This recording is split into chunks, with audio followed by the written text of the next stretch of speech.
Rafich here from Vet Triage. We are going through this issue of JAVMA from 2014, Pathology in Practice. This is the right ovary of a 2-year-old intact female Savannah goat. In case you don't know what they look like, here's some pictures from Google's.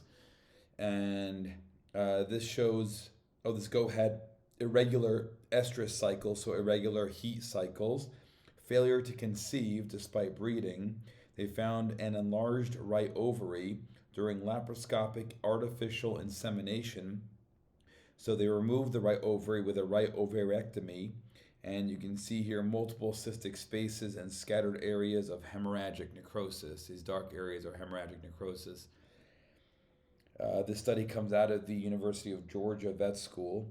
This ovary was 15 to 20 centimeters in diameter.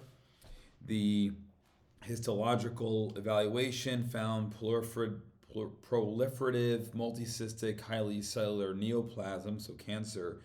The histopathology is here for those who care about it. And then in the top view, they're showing variably sized cystic spaces as well as solid sheets of tumor cells with abundant eosinophilic cytoplasm resembling luteal cells. And then in the bottom picture, neoplastic cuboidal to polygonal granulosa cells with strong cytoplasmic expressions of vimentin. So the morphologic diagnosis is a granulosa cell tumor of the ovary of a 2-year-old Savannah goat. Comments: granulosa cell tumors are ovarian sex cord stromal tumors. They account for 2.5% of all tumors in horses. They can be hormonally active and therefore can cause signs of hyperestrogenism, masculinization, or persistent anestrus. The cell tumors in goats and most in horses have been benign, as is in this report, but malignant tumors in horses, cows, dogs, and cats have been identified. The gross morphologic features of granulosa cell tumors are described as the presence of both solid and cystic areas with hemorrhagic necrosis, and they can grow to a large size. Differentials include ovarian carcinoma or other sex cord stromal tumors because they can be hormonally active and interfere with estrus cycling. In mammals, in general, all of the sex cord stromal tumors, such as Leydig cell tumor of the ovary, luteomas, thecomas, stromal tumors, are uncommon compared with granulosa cell tumors. Hematomas can also cause enlargement, but they do not have any behavioral or hormonal changes associated with them. They'll have normal estrus cycles with hematomas. Following surgery in this goat, she returned to the herd and conceived multiple times and had multiple offspring. Another clinical finding often associated with granulosa cell tumors is atrophy of the other ovary. Research in horses suggests that atrophy and resultant inactivity of the other ovary is a result of high serum concentrations of inhibin, which is a hormone, in horses with granulosa cell tumors compared with normal horses. This difference in serum inhibin concentration between horses with and without these tumors is thought to be due to the production of inhibin by the cancer cells, which normally act to suppress pituitary follicle stimulating hormone release.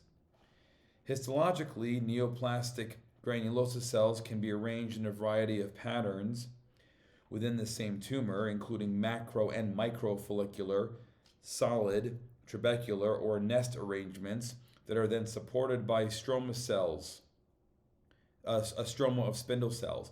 In this case, the predominant arrangement was follicular with scattered solid areas.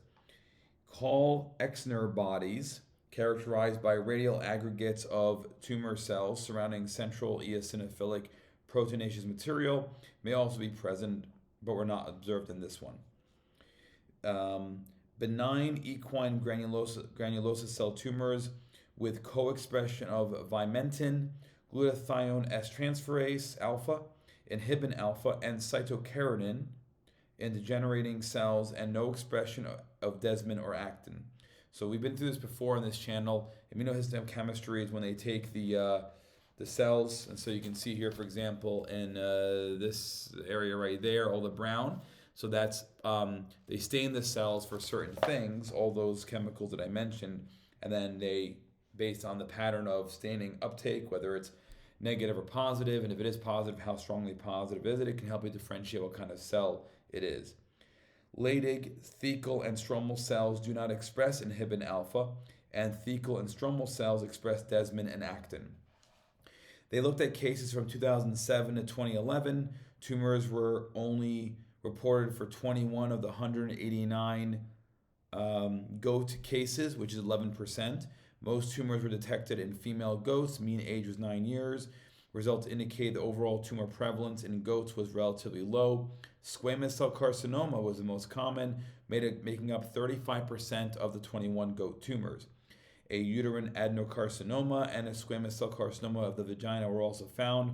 In another study of 1,146 goats submitted to Oregon State University, only 6 reproductive tumors were found among 102 tumors, none being ovarian, which underscores the low prevalence of reproductive tract tumors, especially granulosa cell tumors in goats. So pretty rare tumor, cool case, and also a positive outcome. We'll see you in the next one. Thank you.